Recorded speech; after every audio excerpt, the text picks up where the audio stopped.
Okay, here is the power steering pump assembly. This here is actually the power steering pump reservoir.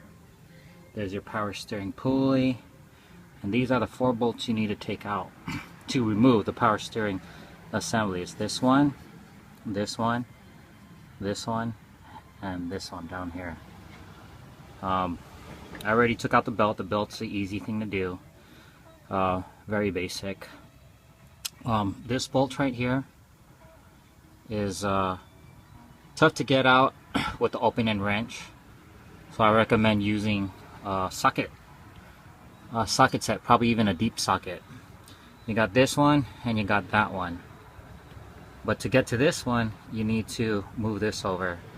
That is a antifreeze, a coolant.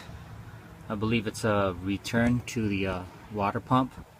But if you remove this bolt, you could easily move this aside. Down here is a seal, so take care of that seal. If you break it, replace it, maybe even replace it since you're there. But yeah, to get this assembly out is 1, 2, 3, 4, and then loosen this one up so you could get this swiveled out of the way. Okay, here we are at the bottom of the rig. Here is the hoses that connect to the power steering pump. This is your return and this is your pressure hose. You can tell the difference between the crimp connector here. This is already the finished install, but it's the same thing. It's reverse when you're taking it out. Anyways, the way I took these out is I actually cut these and then I got a socket and took those out with the socket. It's much more easier. And then putting them back in is just reverse. Be careful because that thing leaks, so I got an oil pan. Other than that, that's the best way to take it out. If you're taking out the entire assembly for the power steering pump, or if you're taking out just hoses. Okay, so here is a leaky power steering pump. The 4 main bolts that I was showing you earlier that you need to take out is these guys. You got 1, 2, 3, 4. Now these guys, that's a 14mm wrench. Those guys are the long guys. These guys, like I was showing you before, there's the clamp, the holder for the radiator hose that has these nuts on there. You take these nuts out, and then you have a stem here that has another nut that actually you just also use a 14mm wrench and take that out. When you got that out, then you free your power steering pump. Again, here is the high pressure hose. I ended up cutting it out because it was hard to get to the connector on there.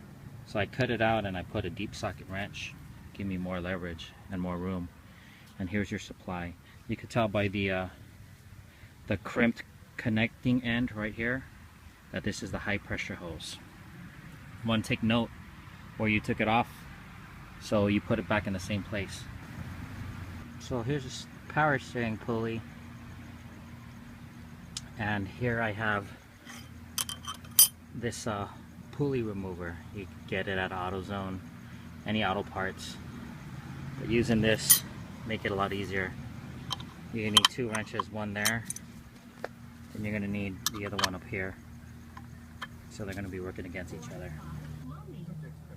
So I got the pulley off and I put the new power steering pump assembly onto the bracket. Here is the pulley.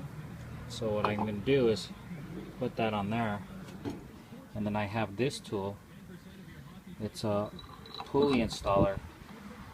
I just spin that on, get a few threads on there, and then when you got enough threads in there, you're going to end up cranking this down and it'll push a pulley right into the shaft. Okay, so we got the pulley right in, squeezed in with this pulley installer. I'm gonna start mounting this into the vehicle, to the truck.